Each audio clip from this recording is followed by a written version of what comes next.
ಮೊದಲು ನಾನು ಈ ಸಂದರ್ಭದಲ್ಲಿ ಈ ಚುನಾವಣೆ ಗೆಲುವಿಗೆ ಒಂದು ಗ್ಯಾರಂಟಿ ಕಾರಣ, ಸಿದ್ದರಾಮಯ್ಯನವರ ನಾಯಕತ್ವ ಕಾರಣ. ಮೂರನೇದು ನಮ್ಮ ರಾಜ್ಯದ ಕಾರ್ಯಕರ್ತರು ಮತ್ತು ನಮ್ಮ ಶಾಸಕರು. ಅವರೇ ಇಲ್ಲಿ ಯಾರು ಮಂತ್ರಿಗಳಾಗಿರಲಿಲ್ಲ, ಶಾಸಕರಾಗಿಲ್ಲ, ಕಾರ್ಯಕರ್ತಂತೆ ಅಲ್ಲೇ ಹೋಗಿ ಸ್ಥಳದಲ್ಲೇ ನಿಂತ್ಕೊಂಡು ಇವತ್ತು ಹಗಲು ರಾತ್ರಿ ದುಡಿದು ತಂದಂಥ ಜಯ.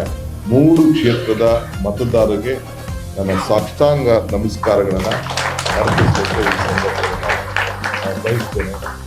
ಇದು ನೀವು ಕೊಟ್ಟಂತ ಸಾಲ, ಬಹಳ ಹೆಜ್ಜೆಯಿಂದ ನಿಮ್ಮ ಸಾಲವನ್ನು ನಾವು ತೀರಿಸಬೇಕು. ರಾಜ್ಯಕ್ಕೆ ಕೊಟ್ಟಂತ ಒಂದು ಸಂದೇಶ, ಬಹಳ ಜವಾಬ್ದಾರಿಯಾಗಿ ನಾವು ಆಡಳಿತವನ್ನು ಕೊಡಬೇಕು ಅನ್ನೋದನ್ನು ತಾವು ಮನವರಿಕೆಯನ್ನು ಮಾಡಿಕೊಟ್ಟಿದ್ದೀವಿ. ಸೊ 3 ಕ್ಷೇತ್ರದ ಮತದಾರರ ಪಾದಗಳಿಗೆ ನನ್ನ ಸಾಷ್ಟಾಂಗ ನಮಸ್ಕಾರಗಳನ್ನು ಅರ್ಪಿಸಬೇಕು ನಾನು ಬಯಸ್ತಾ ಇದ್ದೀನಿ.